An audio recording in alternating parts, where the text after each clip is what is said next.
बिना पढ़े साइन कर रही हो? एक बार पढ़ तो लो। मुन्ना भाई, अब इसमें पढ़ना क्या है? सब कुछ तो पता है, बस अब काम जल्दी से हो जाना चाहिए।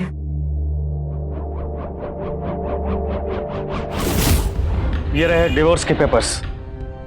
अरे इससे तो हम लोगों ने बहू नहीं बल्कि अपनी बेटी की तरह समझा था, और इसने हमारे ऊपर ही दहेज का झूठा इल्जाम लगा दिया। अरे झूठे हैं ये लोग। देखिए इस पेपर्स पे इसके साइन है कि नहीं? क्या आप जानते हैं दहेज का झूठा इल्जाम लगाने का मतलब क्या होता है? वो लोग आप पर मानहानि का दावा कर सकते हैं, आप लोगों को जेल भी हो सकती है।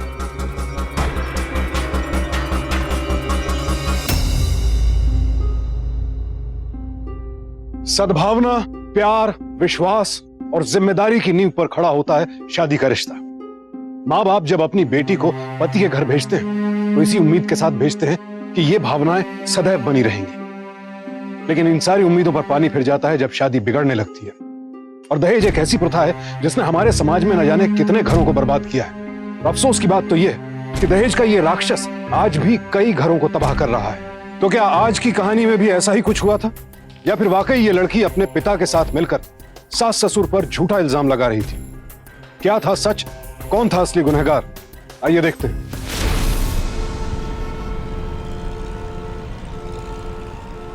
बड़ी सुंदर है आपकी बहू। हाँ जी। मम्मी जी, चाय। हाँ बेटा, यहाँ रख दो। अरे शादी के वक्त तो तू बड़ी सोहनी लगती थी, अब क्या हुआ तुझे? अरे बहन जी, अब इसमें इसका क्या कसूर है? देखिए ना, हमारा प्रतीक 1 साल से कनाडा में बैठा है। अब जिसका पति 1 साल से फॉरेन में हो, वो बेचारी पत्नी यहाँ दुखी तो होगी ना। अब देखिए ना बहन जी, प्रतीक बेचारा वहां से कितनी कोशिशें कर रहा है कि इसका वीजा जल्द से जल्द आ जाए, लेकिन पता नहीं क्यों इस बार वक्त थोड़ा ज्यादा ही लग रहा है। लेकिन देखिए हमारे लिए तो बहुत अच्छा है, क्योंकि रेशमा बिटिया हमारे साथ थोड़ा वक्त और गुजार पाएगी। और वैसे भी इसकी ट्रेनिंग चल रही है ना। किस चीज की ट्रेनिंग जी? वो क्या है ना कि जहाँ हमारा प्रतीक काम करता है ना, वहाँ पार्टी शार्टी थोड़ी ज्यादा चलती है, इसीलिए थोड़ा डांस क्लासेस, थोड़ी एटिकेट्स और हाँ, अंग्रेजी भी सीखना पड़ता है। आप तो अपनी बहू का बहुत ख्याल रखते हैं। सच में ऐसी ससुराल तो हिंदुस्तान में कहीं मिलेगी ही नहीं। देखिए बहन जी, हमारे यहाँ तो बहू को भी बेटी के रूप में देखा जाता है, और रेशमा तो हमारी बहू भी है और बेटी भी। अब देखिए ना, बातों बातों में ख्याल ही नहीं रहा, इसके डांस क्लास का टाइम हो गया है। रेशमा बेटा, तुम्हारी डांस क्लास का वक्त हो रहा है ना, जाओ तैयार हो जाओ। ठीक है, मैं भी चलती हूँ, मुझे भी घर में बहुत सारा काम है। अरे बेटा, थोड़ा मुस्कुरा लिया करो, इतनी अच्छी ससुराल मिली है तुम्हें। हाँ,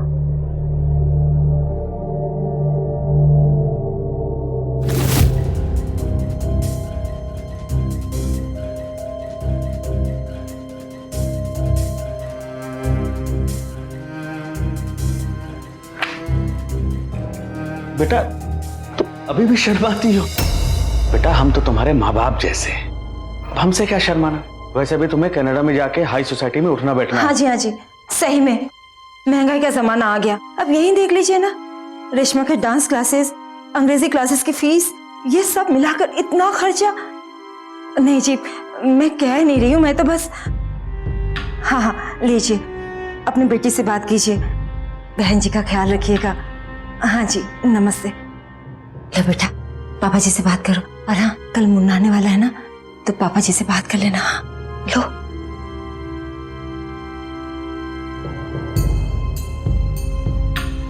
नमस्ते पापा। नमस्ते बेटा, कैसी चल रही हैं तुम्हारी क्लासेस?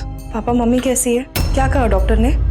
कीमोथेरेपी ठीक चल रही है ना? अरे बेटा, मम्मी की केमो बिल्कुल फर्स्ट क्लास चल रही है। अभी अभी दवाई खिलाई है, सो रही हैं। डॉक्टर ने कहा है कि 90% चांसेस है रिकवरी के।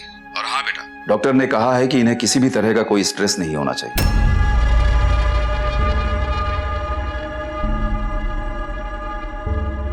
क्या बात है बेटा, तू अचानक चुप क्यों हो गई? पापा वो मुझे आपसे कुछ बात है क्या बेटा? कुछ कहना चाहती है तू? नहीं, आप बस मम्मी का ध्यान रखना, उन्हें किसी भी तरह का स्ट्रेस नहीं होना चाहिए। मैं आपसे बाद में बात करती हूँ। रेशमा, सब ठीक तो है ना बेटा वहां पर? आपसे बाद में बात करती हूँ। नमस्ते। नमस्ते।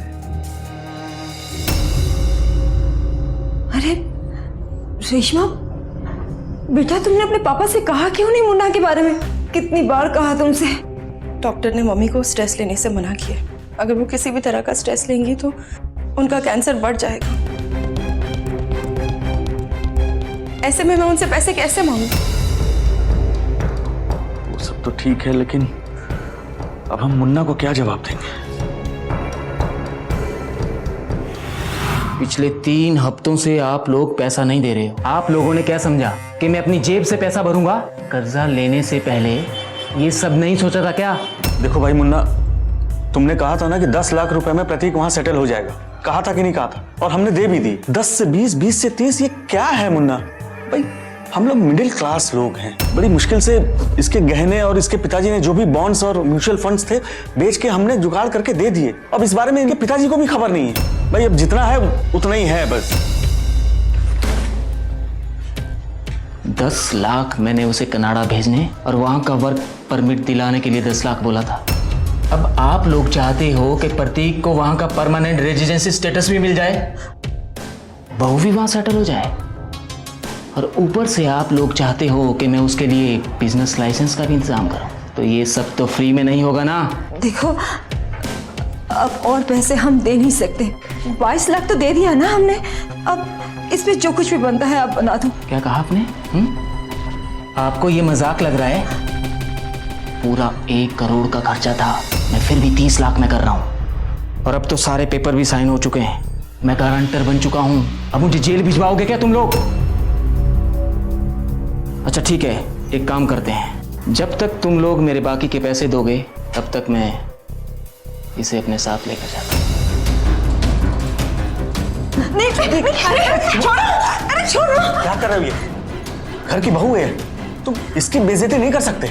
अरे वाह, इज्जत की बहुत फिक्र है आपको। हाँ, कान खोल कर सुन लो, अगर मुझे मेरे बाकी के 8 लाख नहीं मिले तो आपकी ये जो प्यारी सी बहू है ना, इसकी इज्जत को मिट्टी में मिला दूंगा। नहीं, ऐसा कुछ मत करना, मैं हाथ जोड़ती हूँ, ऐसा कुछ मत करना। अच्छा अब मुझे टाइम दो, मैं कुछ करती हूँ। एक हफ्ते का टाइम दो। 1 हफ्ता और चाहिए?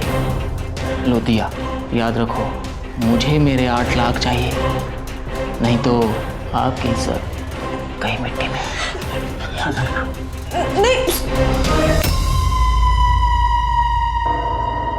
ले बेटा पानी पी ले। बचा ले बेटा, घर की इज्जत बचा ले। मैंने सोचा था कि 10 लाख रुपए में तेरी और प्रतीक की जिंदगी वहां बच जाएगी। बेटा बस आखिरी बार तू पैसों का जुगाड़ कर दे बेटा। आज उसने तेरा हाथ पकड़ा, हम तेरे गुनहगार हैं बेटे। नहीं, मैं कुछ करती हूँ, कुछ करती हूँ।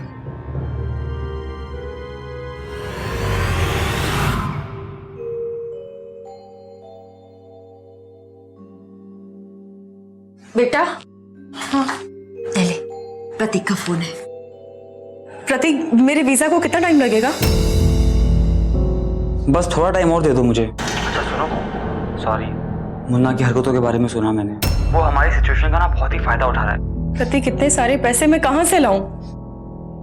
रेशमा, मैं भी यहाँ पे बहुत फंस गया हूँ। मेरा तो अब मन करता है वापस आ जाऊँ, लेकिन नहीं, वहाँ पर हमारा फ्यूचर नहीं है। रेशमा प्लीज, आखिरी बार पैसों का जुगाड़ कर लो, हमारी जिंदगी बदल जाएगी। रेशमा, रेशमा मैं यहाँ पे बहुत अकेला महसूस करता हूँ। यहाँ पे कोई नहीं है मेरा। रेशमा प्लीज, मैं यहाँ से कुछ नहीं कर सकता, सब तुम्हारे ऊपर निर्भर है अभी। प्लीज रेशमा, हमारी खातिर कर लो। प्रतीक, तुम समझने की कोशिश क्यों नहीं कर रहे? मैं इतने... चलो, अगर पैसे का जुगाड़ नहीं हो तो क्या होगा? मैं वापस आ जाऊंगा। नहीं नहीं नहीं, मैं कुछ करती हूँ, बस तुम ट्राई करना कि बिजनेस लाइसेंस मिलने के बाद मेरा वीजा भी हो जाए प्लीज। मिल जाएगा, मिल जाएगा। अच्छा चलो, मैं फोन रखता हूँ, यहाँ पे काफी रात हो गई है, अपना ख्याल रखना। Good night. बाय।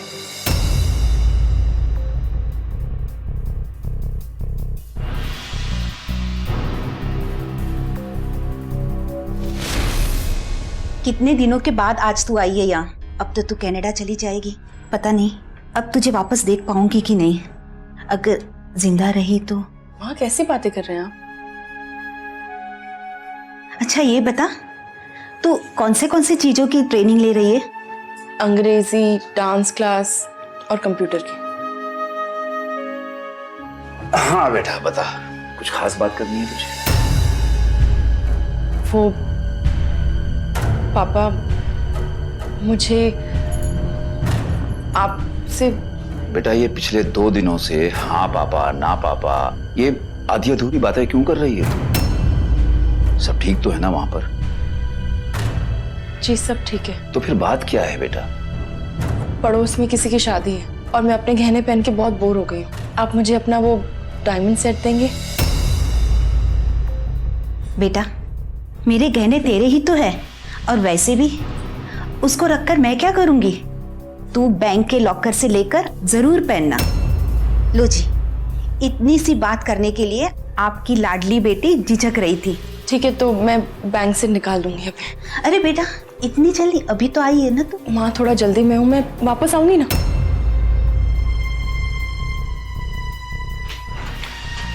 तुम जब तक ये खाओ, मैं रेशमा को दरवाजे तक छोड़ के आता हूं। रेशमा,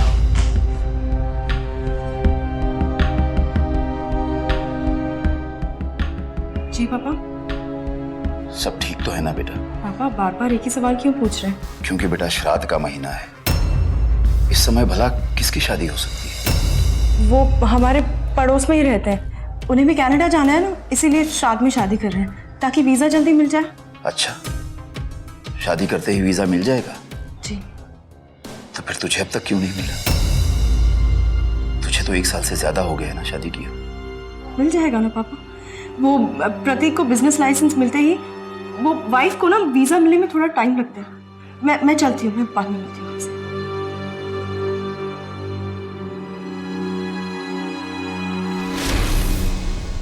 ये लो पैसे।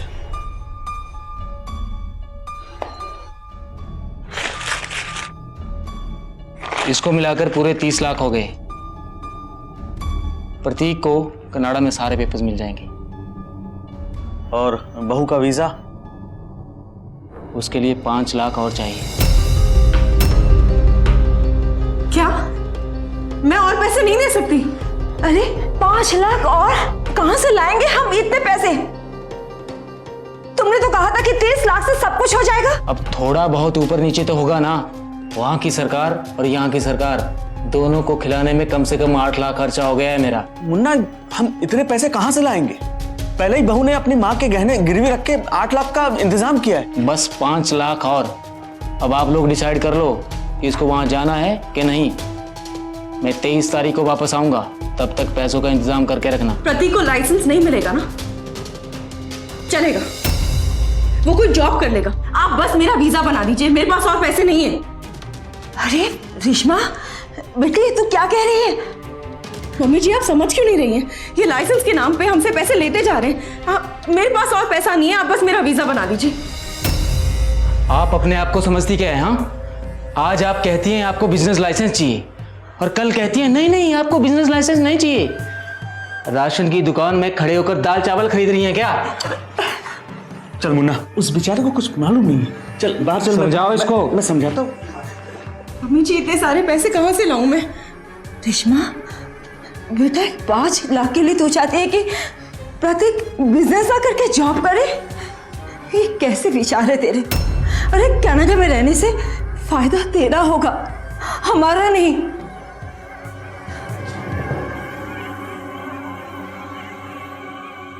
मेरी बात तो सुन ले, मैं बात कर रहा हूँ ना यार। मैं क्या बात करनी है आपको? हाँ,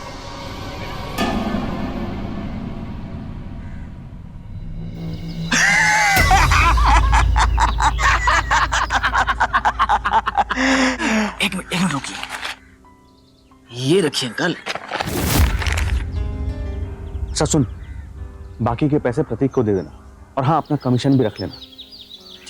लगता है यार अब आगे वाले 5 जो मिलने हैं ना, बहुत मुश्किल से मिलने वाले हैं। जब इतने पैसे खींच लिए हैं तो बाकी के 5 लाख भी खींच लेंगे। और आप देख लेना अंकल, अब की बार हम 20 लाख और खींचेंगे। सीधी उंगली से नहीं तो उंगली टेढ़ी करके तो जरूर। मुन्ना, उंगली तो हमेशा अपनी टेढ़ी ही रहती है। मुन्ना अब तू निकल ले यहाँ से, समझा क्या? सुन, अगले गुरुवार को मिलना मुझे, तब तक मैं देखता हूँ कि आगे क्या करना है। चल ठीक है।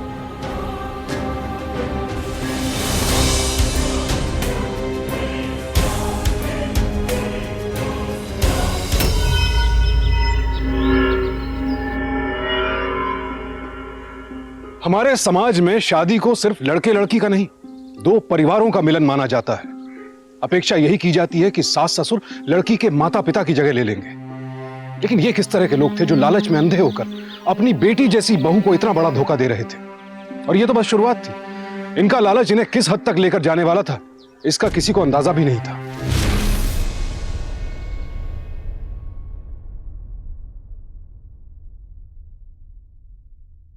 बेटा,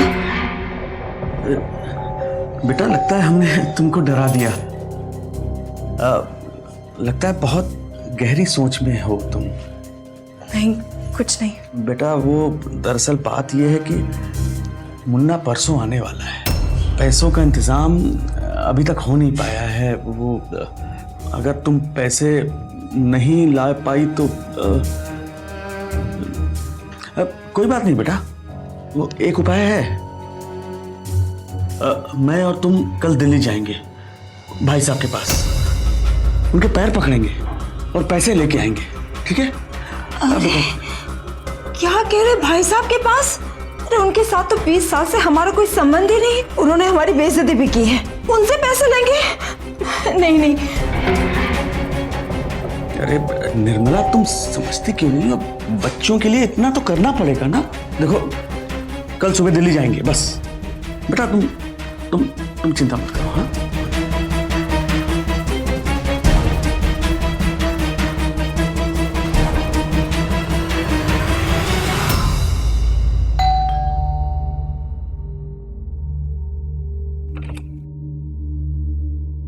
निगम साहब है? वो तो घर पे नहीं है। जानता हूँ, उनके बड़े भाई ने कुछ पैसे भेजे, सुबह फोन आया था। दीजिए।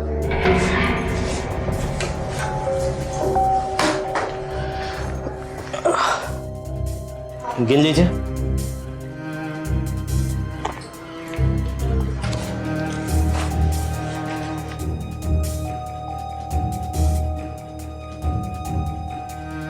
हाँ, लग तो ठीक रहे। मैं डैडी जी को बता दूंगी।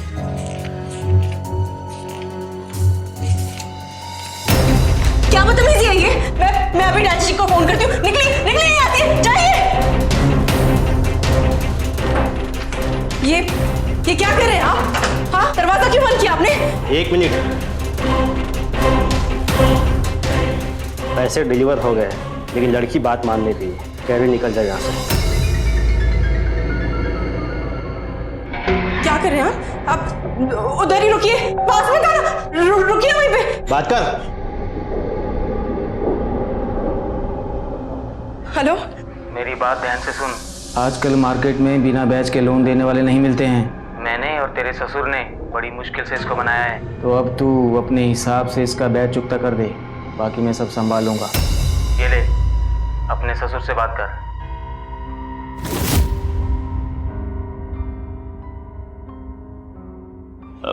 देखो बेटा, अब यहाँ से तो कुछ नहीं हो सकता।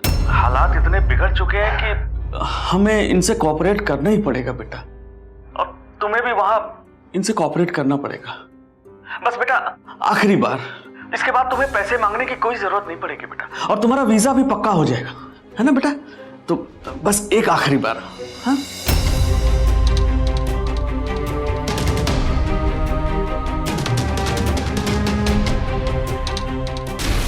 इंसान कहलाने लायक नहीं है ये लोग, जो पैसों के लिए अपनी बहू को बेचने तक के लिए तैयार हो गए। कितनी घटिया सोच है।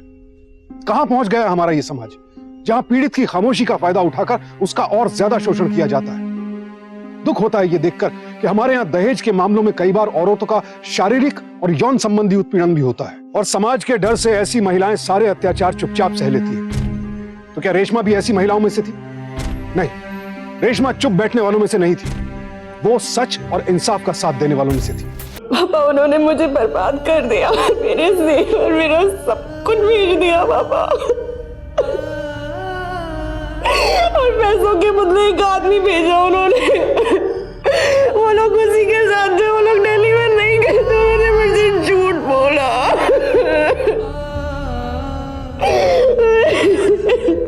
तू संभाल अपने आप को बेटा, इधर बैठ।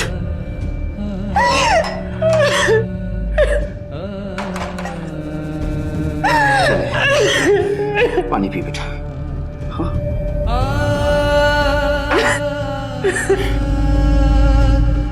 एक साल तक इतना सब कुछ तू सहती रही, तुझे मुझे ये पहले ही बताना चाहिए। पापा मेरे को लगा सब कुछ ठीक हो जाएगा पापा। प्रतीक पे, उसके मम्मी पापा पे मैंने कितना विश्वास किया था। मुझे लगा कनाडा का वीजा मिलते सब कुछ वापस लेकर आऊंगी। पापा मुझे उन पे विश्वास नहीं करना चाहिए था पापा, मैंने बहुत बड़ी गलती की। सब मिले हुए हैं ये, पर मेरे बच्चे तुझे बहुत पहले बताना चाहिए था मुझे। तू क्यों चुप रही इतने दिनों? पापा मैं कैसे बताती? डॉक्टर ने मम्मी को स्ट्रेस लेने से मना किया था ना। अगर मैं उन्हें ये टेंशन देती तो उनका कैंसर बढ़ नहीं जाता। और आपके ऊपर इतनी जिम्मेदारी है, मैं आपको टेंशन कैसे देती? मम्मी को कुछ हो जाता तो। कुछ नहीं होगा तेरी माँ को।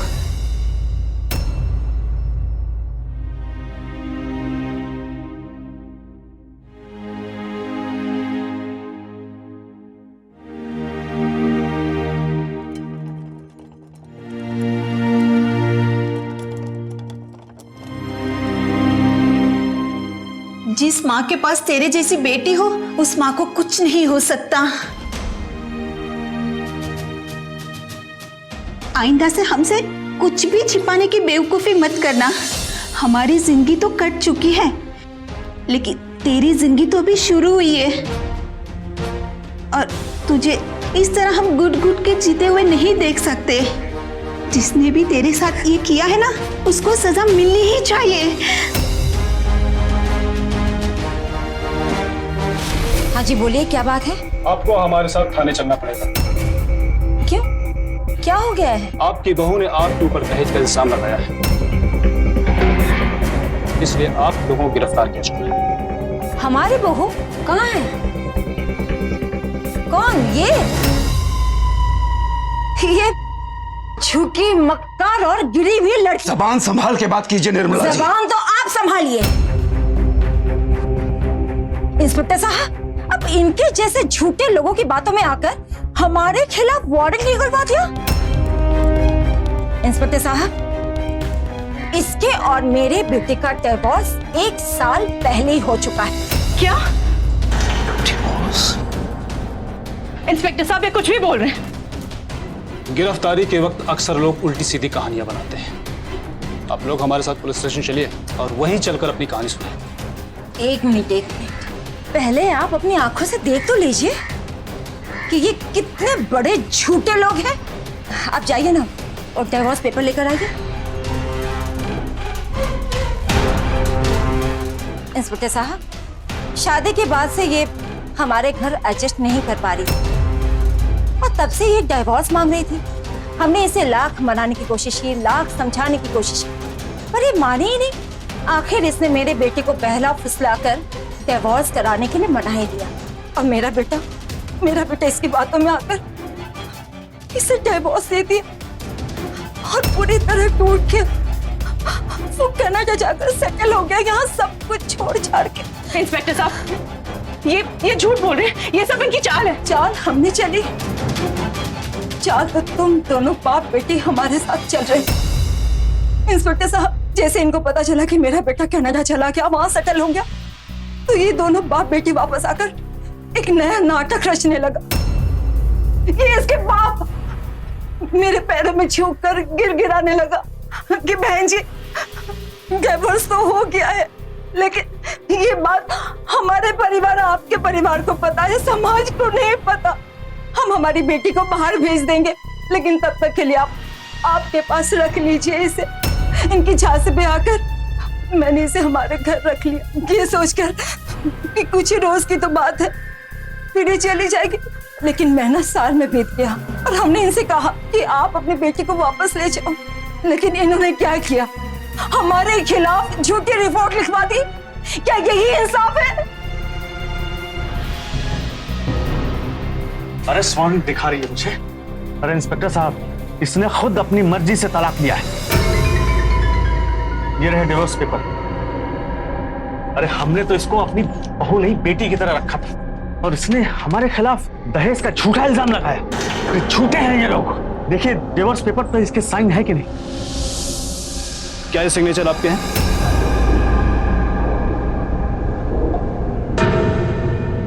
क्या ये सिग्नेचर आपके हैं? हाँ,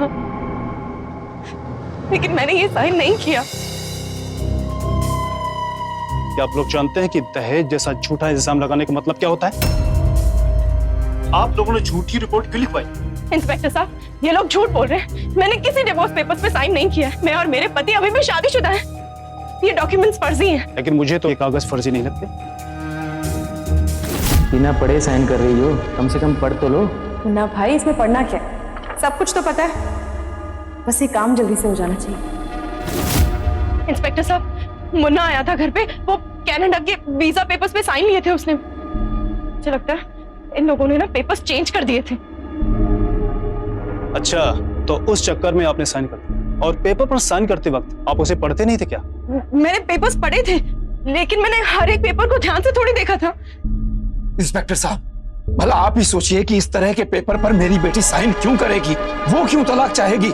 इन लोगों ने जानबूझकर उससे इन पेपर्स पर साइन ली होगी, जबरदस्ती की होगी उसके साथ। इंस्पेक्टर साहब, हम लोग ऐसे नहीं हैं, ऐसा नहीं कर सकते हम लोग। चलिए मान लेते हैं कि लोग चालाकी के साथ आपकी बेटी सिग्नेचर करवा लें, लेकिन क्या यह बात आप कोर्ट में साबित कर सकते हैं?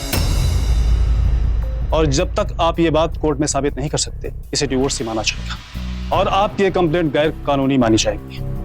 हम इन्हें गिरफ्तार नहीं कर सकते।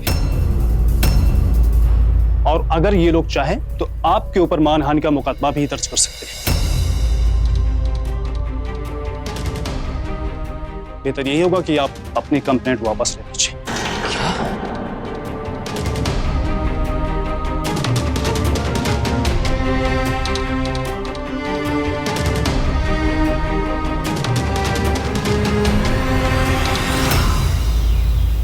शुरू में मैं सारे डॉक्यूमेंट्स देखती थी, लेकिन जब मैंने देखा कि वीजा के लिए बार बार वही डॉक्यूमेंट्स हैं, तो मैंने पढ़ना छोड़ दिया। मुझे क्या पता था ये लोग मुझे फंसाने के लिए डिवोर्स पेपर्स पे साइन करवाएंगे। ये सब हम लोगों से पैसा ऐंठने के लिए लोगों ने बहुत पहले ही प्लान कर रखा होगा। इन्हें पता होगा कि आगे चलकर कभी ना कभी हम लोग इन लोगों के खिलाफ कंप्लेन लिखवाएंगे, और तब अगर इन लोगों ने ये प्रूव कर दिया कि तेरा डिवोर्स हो चुका है, तो इन लोगों को पुलिस दहेज लेने के जुर्म में अरेस्ट नहीं कर सकती। पर डिवोर्स पेपर तो नकली थे ना? हाँ, नकली थे, लेकिन उस पर रेशमा के सिग्नेचर्स हैं। अब कोर्ट में हमें साबित करना होगा, और जब तक कोर्ट में हम ये साबित करेंगे तब तक पता नहीं वो लोग और भी क्या क्या सोच लेंगे। क्रिमिनल्स हैं, सारा का सारा कुछ वैसे ही सोचते। अब हम क्या कर सकते हैं? हमारे पास एक ही रास्ता, मुन्ना। मुन्ना? हमें ये जानना होगा कि मुन्ना पैसे लेकर किसे देता था, कहाँ लेकर जाता था। हमें किसी भी तरह से मुन्ना तक पहुंचना ही होगा।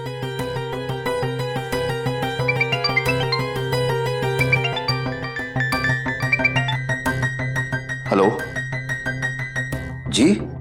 हाँ, लेकिन हम क्यों? अरे लेकिन ठीक है, मैं आता हूं। पुलिस स्टेशन से फोन था, बुलाया है हम लोगों को। उन लोगों ने हमारे खिलाफ चोरी की कंप्लेंट की है। एक डायमंड का नेकलेस था और एक हफ्ते पहले तक ही तो था, लेकिन उसे भी इन लोगों ने बेच दिया। इंस्पेक्टर साहब, ये झूठ बोल रहे हैं। वो मेरी माँ का डायमंड नेकलेस था और इन लोगों ने मुझे मजबूर किया था उसे बेचने के लिए। क्या तेरी माँ का नेकलेस था? एक और झूठ बोल रही है। हे भगवान! ठीक है, अगर तेरी माँ का था ना, तो साबित करके दिखा। देखा इंस्पेक्टर, पहले तो इन्होंने हमें ब्लैकमेल किया और फिर हमारे खिलाफ झूठी रिपोर्ट लिखवाई, और अब एक और झूठ। इस तरह कितने झूठ बोलते रह रहे हैं लोग। देखिए, आप लोग आपस में बच्चों की तरह मत लड़िए। अब एक दूसरे के ऊपर आरोप लगाने से पहले आप लोग क्यों नहीं आपस में बैठकर इस मामले को सुलझा लेते? अगर कोई हल नहीं निकलता है तो फिर एफआईआर दर्ज करवा दीजिएगा। हम भी तो वही चाहते हैं इंस्पेक्टर साहब। अगर आप भी यही चाहते थे तो मुझे फोन कर सकते थे। ये पुलिस स्टेशन का नाटक करने की क्या जरूरत थी? चलिए आइए, कीजिए बात, क्या करनी है, आइए बाहर।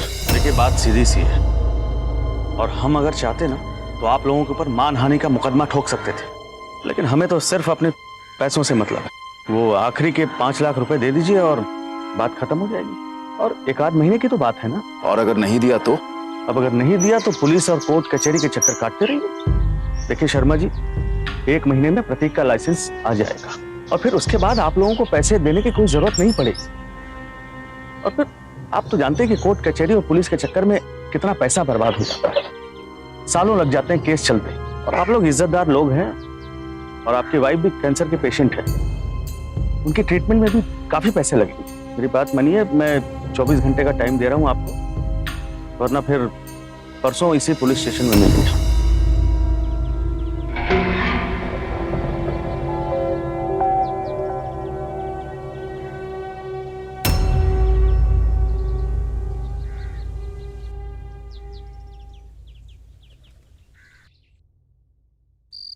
हमें डर किस बात का है? ये सब कुछ झूठ है और ये हम साबित भी कर सकते हैं ना। साबित तो कर सकते हैं, लेकिन वक्त बहुत लगेगा।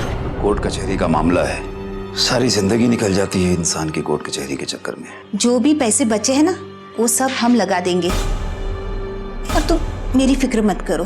अरे मैं कैसे ना तुम्हारी फिक्र करूं? तुम आराम करो, मैं सोचता हूं मुझे क्या करना है।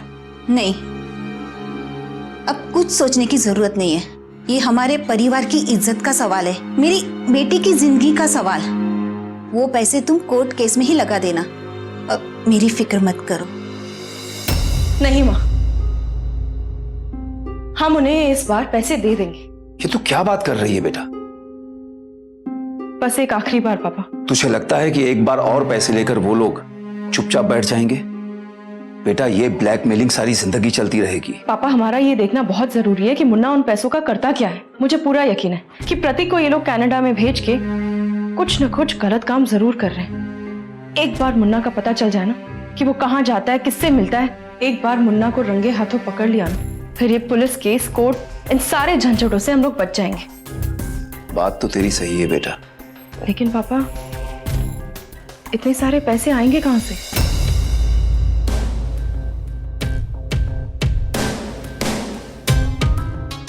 पैसों की चिंता मत कर बेटा, कुछ पैसे हैं अकाउंट में, एक एफडी भी है और कुछ ज्वेलरी। कुल मिला के बेटा ये 3 लाख के करीब तो हो ही जाएंगे। पापा, वो माँ के इलाज के लिए हैं। बेटा, हमने हमारी जिंदगी जी ली है, और अगर मैं अपनी बच्ची की जिंदगी तबाह होते हुए देखकर भी कुछ ना कर पाऊं, तो ये जीना भी कोई जीना है क्या? और तू फिक्र मत कर, सच्चाई हमारे साथ है। हाँ बेटा, तो बिल्कुल चिंता मत कर। मैं कल ही तेरे ससुराल जाऊंगा और ये रुपए उन्हें देकर आऊंगा, और ये भी देखूंगा कि ये मुन्ना कौन है।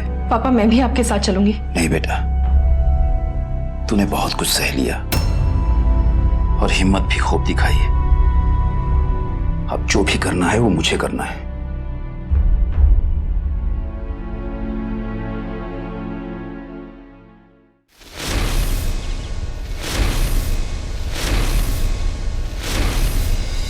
देखिए, मेरे पास जो था वो मैं ले आया।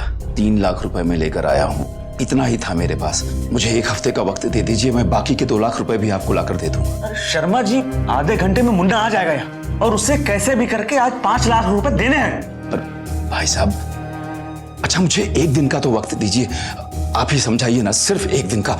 मैं बाकी के पैसे दे दूंगा आपको लाके। अरे आप समझ क्यों नहीं रहे शर्मा जी?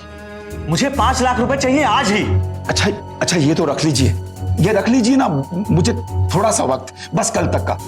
मैं कैसे भी करके कहीं से भी कल आपको लाके दे दूंगा, कहीं से भी लाके दे दूंगा, प्लीज। लेकिन सिर्फ कल तक का दे रहा हूं। कल तक अगर मुझे मेरे पैसे नहीं मिले ना, कोर्ट चला जाऊंगा मैं। और हाँ, वो मानहानि का केस याद है ना आपको, कि भूल गए आप? जी जाइए। अरे बेटा, अभी भी तो आया है वो, जैसा तूने बताया था वही है। छोटी सी हाइट और दुबला पतला सा, रंग थोड़ा गोरा, और ब्लैक कलर की बाइक है बेटा उसकी। हाँ पापा, वही है। हाँ, अच्छा सुन बेटा, मम्मी की दोपहर की दवाई दे देना। हाँ पापा, दवाई दे दी मैंने, लेकिन आप थोड़ा संभाल के। वो लोग बहुत खतरनाक हैं और आप अकेले हो। ऐसा कुछ मत करना जैसे आपकी जान को खतरा हो। बेटा, मैं अकेला कहाँ हूँ, हम सब एक साथ ही तो हैं। तू चिंता मत कर, मुझे पता है क्या करना है। जरूरत पड़ी तो मैं पुलिस को बुला लूंगा, ठीक है? और हाँ बेटा,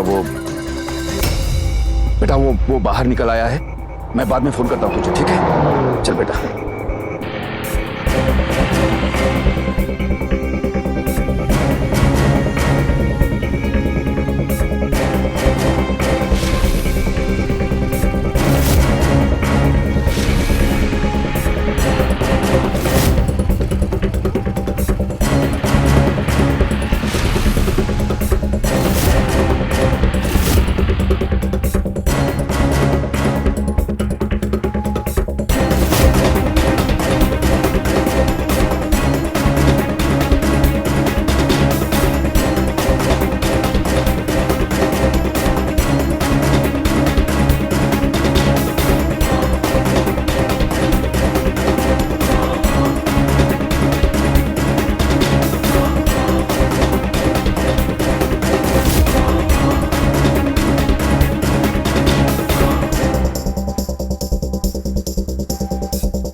रहा हूँ सर, लग गया सर, लग गया।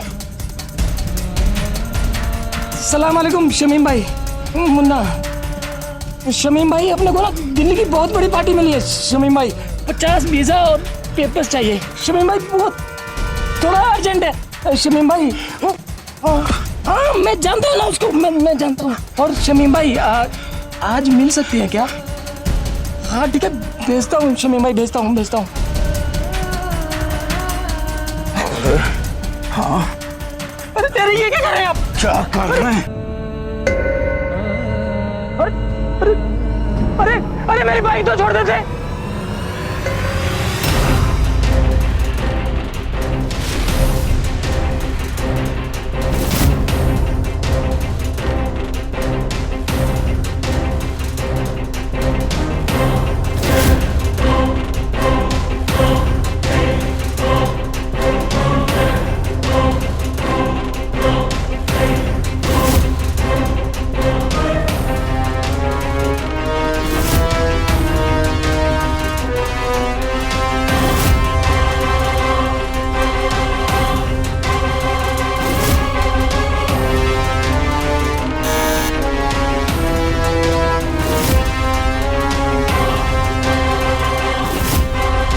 हाँ जी, किसने भेजा? जी मुझे मुन्ना ने भेजा है, मैं दिल्ली से आया हूँ। ठीक है आइए।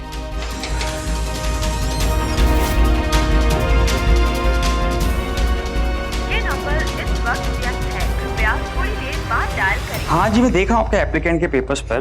पेपर सही नहीं है, नए बनवाने पड़ेंगे, खर्चा उतना ही आने वाला है। जी हाँ बोलिए। कनाडा का ना वीजा लग जाएगा? मैंने आपको कहा वर्क वीजा नहीं है उसका। अच्छा वो दिल्ली वाली पार्टी आई थी, उसको बिठा? हाँ वो आ गए, बाहर बैठे। अच्छा जाओ, मैं तो उतने में नहीं हो पाएगा, सॉरी। माइग्रेशन में देना पड़ता है, सबको देना पड़ता है, पॉसिबल नहीं है। आप मुझे सोच के बता दीजिएगा। ओके हेलो,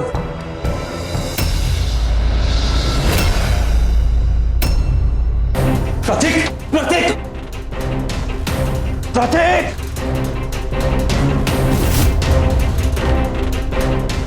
रुक जाओ।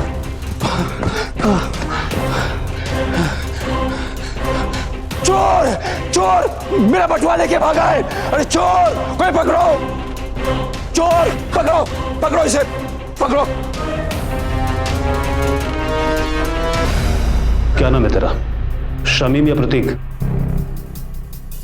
बोल। प्रतीक। बता सच्चाई क्या है?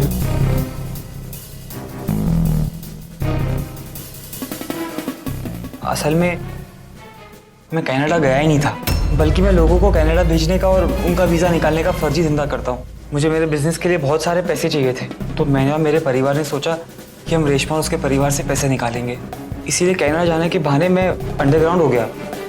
मैंने रेशमा को अपने बिजनेस की लाइसेंस की और वीज़ा की झूठी कहानी बताकर पैसे निकालने लगा। हमें पता था कि अगर ऐसे पैसे निकालेंगे हम तो उन्हें हम पर कभी शक नहीं होगा। एक मिनट शर्मा जी, इन दोनों को अंदर डालो, इनकी भी तो खातिरदारी करनी है। खत्री, इस लौंडे को अंदर डालो और इसकी रिपोर्ट तैयार करो। रेशमा, मुझसे बहुत बड़ी गलती हो गई, आखिरी बार माफ कर दो मुझे प्लीज। हर बार आखिरी बार नहीं होता।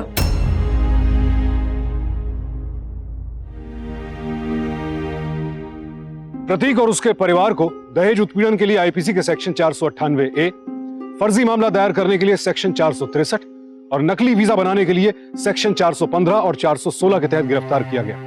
मुन्ना को महिलाओं के शारीरिक उत्पीड़न के लिए सेक्शन 354 और यौन शोषण के लिए सेक्शन 509 के तहत गिरफ्तार किया गया। प्रतीक और उसका परिवार रेशमा पर लगातार जुल्म करते चले गए और रेशमा चुपचाप सहती गई।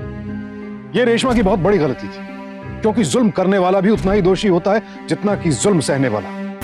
याद रखिए, जब भी अत्याचार से सामना हो तो उसी वक्त फौरन आवाज उठाएं, क्योंकि आपकी एक आवाज पर आपके करीबी दोस्त, आपका परिवार आपकी ताकत बनकर आपके साथ खड़े हो जाएंगे। और जब परिवार साथ होता है तो बड़ी से बड़ी मुसीबत भी आपका बाल भी बांका नहीं कर सकती। तो सावधान रहें, सतर्क रहें, परिवार को मजबूत रखें। इसी प्रार्थना के साथ अब मैं सुशांत सिंह आपसे विदा लेता हूं। फिर मुलाकात होगी ऐसी एक और सत्य घटना के साथ। देखते रहें सावधान इंडिया, फाइट बैक नाउ, क्योंकि अब सवाल है परिवार का।